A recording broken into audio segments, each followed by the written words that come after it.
নমস্কার বন্ধুরা, অনুভা রান্নাঘরে আরো একটি নতুন রেসিপিতে সবাইকে স্বাগত জানাচ্ছি। আজকে আমি মাত্র 3 টাকা দামের পার্লেজি বিস্কুট দিয়ে একটি দারুণ মজাদার স্বাদের নতুন রেসিপি তৈরি করে দেখাবো, যেটা দেখে আশা করছি আপনাদের খুবই ভালো লাগবে। আর এই রেসিপিটি একবার দেখার পর আপনারাই অবাক হয়ে যাবেন যে পার্লেজি বিস্কুট দিয়ে এত সুন্দর একটা রেসিপি তৈরি করা যায়। আসুন তাহলে দেখে নিন বন্ধুরা আমার আজকের এই রেসিপিটি।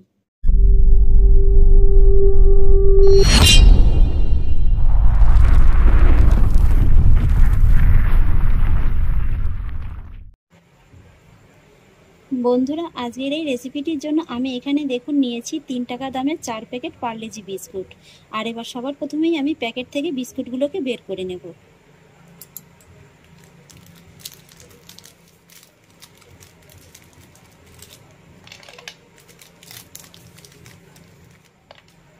আমি বিস্কুটগুলোকে সব প্যাকেট থেকে বের করে নিয়েছি। আর এবার আমি বিস্কুটগুলোকে একটু তেলে ফ্রাই করে নেব। আর বিস্কুটগুলো তেলে ভেজে নেওয়ার জন্য আমি দেখুন কড়াইতে দিয়ে দিয়েছি পর্যাপ্ত পরিমাণে সাদা তেল। আর তেলটাকে আমি হালকা গরম করে নেব। তবে এখানে কিন্তু আপনারা সাদা তেলের পরিবর্তে সম্পূর্ণ ঘিয়েতেও বিস্কুটগুলো ভেজে নিতে পারেন। তেলটা হালকা গরম হয়ে গেছে। এবার আমি তেলের ভিতরে এক এক করে বিস্কুটগুলোকে সব দিয়ে দেব। তবে পুরো বিস্কুটটা কিন্তু একসঙ্গে দেব না, অল্প অল্প করে বিস্কুটগুলো তেলের ভিতরে দিয়ে ভেজে নেব। আমি বেশ কয়েকটা বিস্কুট তেলের ভিতরে দিয়ে দিয়েছি। আর এবার আমি বিস্কুটগুলোকে হালকা গরম তেলে কিন্তু হালকা করে একটু ভেজে নেব। খেয়াল রাখবেন বিস্কুটগুলো যেন খুব বেশি ভাজা ভাজা না হয়ে যায়। আর এগুলো ভাজতে কিন্তু একদমই সময় লাগে না, মোটামুটি 2 থেকে 3 মিনিটের ভিতরেই কিন্তু বিস্কুটগুলো ভাজা হয়ে যাবে। এই যে দেখুন বন্ধুরা, আমার প্রথম ব্যাচের বিস্কুটগুলো ভাজা হয়ে গেছে। এক এক করে বিস্কুটগুলো আমি গরম তেল থেকে তুলে নেব। একই রকম ভাবে আমি পরের ব্যাচের সমস্ত বিস্কুটগুলোকেও ভেজে নেব। এক এক করে আমি সমস্ত বিস্কুটগুলোকে ভেজে নিয়েছি। আর এই বিস্কুটগুলো এখন যেহেতু খুবই গরম, তাই কিন্তু এখন বিস্কুটগুলো নরম আছে। এগুলো যখন খুব ভালোভাবে ঠান্ডা করে নেওয়া হবে তখন কিন্তু বিস্কুটগুলো আবারও শক্ত হয়ে যাবে। আর এবার আমি বিস্কুটগুলোকে প্রথমেই একটু খুব ভালো করে ঠান্ডা করে নেব। বিস্কুটগুলোকে আমি ঠান্ডা করে নিয়েছি। আর বিস্কুটগুলো ঠান্ডার পরে দেখুন আবার কিন্তু আগের জায়গায় চলে এসেছে। এই যে দেখুন। হ্যাঁ, তবে আপনারা বলতে পারেন তাহলে বিস্কুটগুলো ভেজে নেওয়ার কী প্রয়োজন ছিল, এগুলো তো এমনিতেই মিক্সচার জারে দিয়ে গুঁড়ো করে নিলে হতো। হ্যাঁ, সেভাবেও আপনারা করতে পারেন, তবে কিন্তু স্বাদের তারতম্যটা থেকেই যাবে। এবার আমি এক এক করে বিস্কুটের টুকরোগুলো মিক্সচার জারের ভিতরে দিয়ে দেবো আর খুব ভালো করে গুঁড়ো করে নেব। আমি যেহেতু ছোট জারটা নিয়েছি তাই একবারে পুরো বিস্কুটটা গেল না, অর্ধেকটার মতো বিস্কুট দিয়ে দিয়েছি। আর এবার আমি বিস্কুটের ভিতরে একসঙ্গে দিয়ে দেবো 4-5টির মতো ছোট এলাচ। এই এলাচগুলোকে ছাড়িয়ে শুধু এর ভিতরের দানাটাকে আমি বিস্কুটের ভিতরে দিয়ে দেব। বিস্কুটের সঙ্গে এলাচটাও খুব ভালোভাবে গুঁড়ো হয়ে যাবে। এবার বিস্কুটটাকে ভালো করে গুঁড়ো করে তারপর আপনাদের দেখিয়ে দিচ্ছি।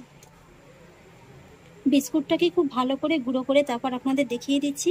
আর এই যে দেখুন বন্ধুরা, এটা কিন্তু গুঁড়ো করার পরে কিন্তু আর গুঁড়ো গুঁড়ো থাকবে না, এরকম একটা লিকুইড ফর্মে চলে আসবে।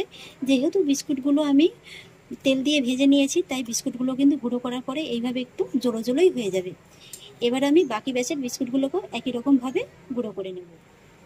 পুরো বিস্কুটের লিকুইড গুঁড়োটা আমি একটি বাটিতে ঢেলে নিয়েছি। আর এবার আমি এটাকে একটা সাইডে ছড়িয়ে রাখবো। আর তারপর আমি আপনাদের তৈরি করে দেখাবো ইনস্ট্যান্ট মাওয়া। এখানে নিয়েছি আমি চায়ের কাপ মেপে হাফ কাপ গুঁড়ো দুধ। আর এবার এই গুঁড়ো দুধের ভিতরে দিয়ে দেবো হাফ কাপ তরল দুধ। এবার গুঁড়ো দুধের সঙ্গে তরল দুধটাকে খুব ভালো করে মিশিয়ে দেব। আর তারপরেই দেখতে পাবেন ঝটপট তৈরি হয়ে যাবে মাওয়া। এই যে বন্ধুরা, দুধটাকে আমি খুব ভালো করে মিশিয়ে নিয়েছি। এবার আমি দুধটাও একটা সাইডে ছড়িয়ে রাখবো। আর এবার দেখুন আমি গ্যাসের পরে বসিয়ে দিয়েছি একটি ফ্রাই প্যান। আর প্যানে দিয়ে দেবো হাফ কাপ মতো চিনি। এখানে কিন্তু বন্ধুরা চিনির পরিমাণটা খুব বেশি লাগবে না, যেহেতু পার্লেজি বিস্কুটটা খুবই মিষ্টি হয়। আর তাছাড়া এখানে আমি গুঁড়ো দুধ দিয়ে একটা মাওয়ার মতো তৈরি করেছি, তাই কিন্তু এখানে চিনির পরিমাণটা খুব বেশি লাগবে না। আর চিনির ভিতরে দিয়ে দেবো হাফ কাপ মতো জল। এবার আমি চিনিটাকে জলের সঙ্গে খুব ভালো করে মেল্ট করে নেব। হাই ফ্লেমে আমি চিনিটাকে খুব ভালোভাবে জলের সঙ্গে মেল্ট করে নিয়েছি। আর এবার কিন্তু চিনির শিরাটাকে একটু সময় নিয়ে তৈরি করে নিতে হবে।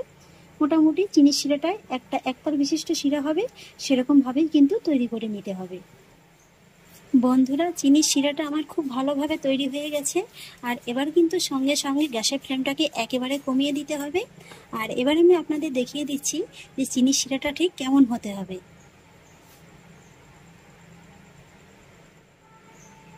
এই যে দেখুন।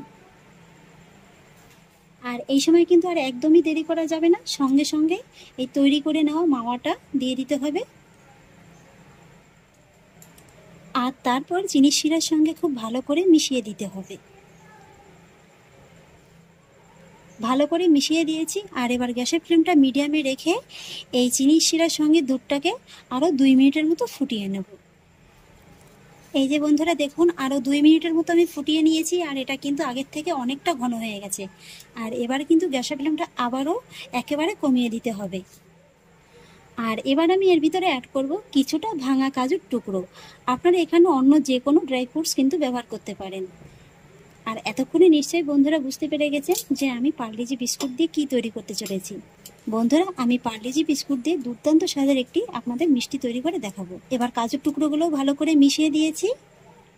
আর তারপর এর ভিতরে অ্যাড করব তৈরি করে রাখা বিস্কুটের লিকুইড গুঁড়োটা। ভালো করে সঙ্গে সঙ্গে মিশিয়ে দেব।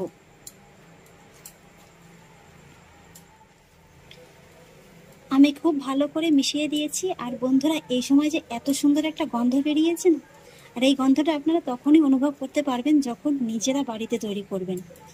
আর ভালো করে মিশিয়ে দেওয়ার পরে এবারে কিন্তু আরও এইভাবে একটু অনবরত নেড়ে চেড়ে এটাকে একটু শুকনো করে নিতে হবে। মোটামুটি 4 থেকে 5 মিনিটের ভিতরেই কিন্তু হয়ে যাবে। তবে এই কাজটা কিন্তু অবশ্যই গ্যাসের ফ্লেমটা লোয়ে রেখেই করবেন। আর এইভাবে আমি আপনাদের দেখিয়ে দিচ্ছি আজকের মিষ্টিটা আমি কিসে তৈরি করব। এখানে দেখুন বন্ধুরা, আমি নিয়েছি একটি চৌকো মোল্ড। আপনারা কিন্তু যে কোনো পাত্রে তৈরি করে নিতে পারেন।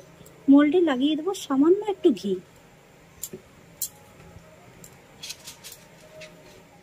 আর তারপরে মোল্ডের ভিতরে বসিয়ে দেবো একটি প্লাস্টিকের কাগজ।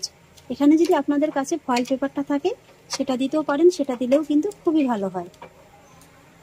এই প্লাস্টিকেও সামান্য একটু ঘি ব্রাশ করে দেব। এই যে দেখুন বন্ধুরা, আমি মন্ডটাকে খুব সুন্দর করে তৈরি করে নিয়েছি। এই যে দেখুন, মন্ডটা কিন্তু একটা জায়গায় চলে এসছে, তার মানে কিন্তু একেবারে ঠিকঠাকভাবে তৈরি হয়ে গেছে। আর আপনারা আরও কিভাবে বুঝবেন, এর গা দিয়ে দেখবেন যে খুব ভালোভাবেই কিন্তু তেলটা ছেড়ে দিয়েছে।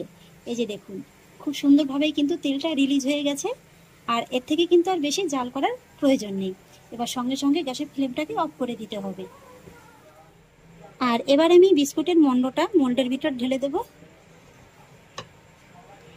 এটাকে আপনারা হালকা একটু ঠান্ডা করেও ঢেলে নিতে পারেন, আবার একেবারে গরম গরম অবস্থাতেও কিন্তু দিয়ে দিতে পারেন।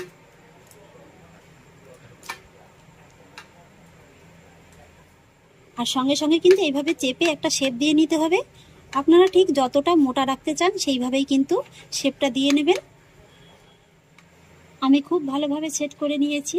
আর এইভাবে কিন্তু আপনারা নর্মাল তাপমাত্রায় রেখেও খুব ভালো করে ঠান্ডা করে নিতে পারেন, আবার নর্মাল ফ্রিজে রেখেও কিন্তু ঠান্ডা করে নিতে পারেন। তবে ফ্রিজে রাখার আগে কিন্তু বাইরে 5 মিনিট রাখবেন, তারপরে ফ্রিজে রেখে দেবেন।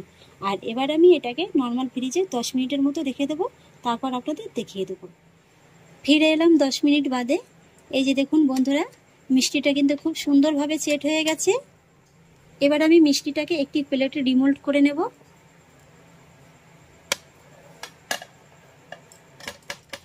উপর থেকে কাগজটাকে সরিয়ে নেব। এই যে দেখুন বন্ধুরা, কাগজটা কত সহজেই উঠে আসলো। আর এবার আমি মিষ্টিটাকে একটি ছুরির সাহায্যে ছোট ছোট টুকরো করে কেটে নেব।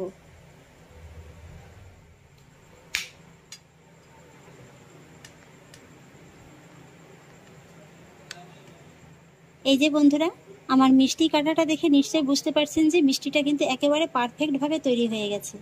এই যে দেখুন, দেখতে কিন্তু অসাধারণ লাগছে। আর এটা তো দেখতেই পেলেন তৈরি করা কতটা সহজ। আর এটা তৈরি করা যতটা সহজ, খেতে কিন্তু অনেক বেশি মজাদার। এই যে দেখুন। তাহলে আশা করছি বন্ধুরা, পার্লেজি বিস্কুট দিয়ে একদম নতুন ধরনের মিষ্টি রেসিপিটি আপনাদেরও খুব ভালো লেগেছে। আর বন্ধুরা, আমি আজকের এই মিষ্টিটির নাম দিয়েছি পার্লেজি বিস্কুটের বরফি মিষ্টি। আর আমার আজকের এই রেসিপিটি যদি আপনাদের একটু হলেও ভালো লেগে থাকে, তাহলে আমাকে অবশ্যই একটা লাইক এবং কমেন্ট করবেন, সেই সঙ্গে বন্ধুদের সঙ্গে শেয়ার করবেন। আর প্লিজ বন্ধুরা, যদি আমার পরিবারের নতুন সদস্য হয়ে থাকেন তাহলে একটা সাবস্ক্রাইব করে পাশে থাকা বেল আইকনটি প্রেস করে দেবেন। ফিরে আসছি এরকমই পরের অন্য কোনো নতুন রেসিপি নিয়ে। সেই পর্যন্ত সবাই ভালো থাকুন, সুস্থ থাকুন। ধন্যবাদ।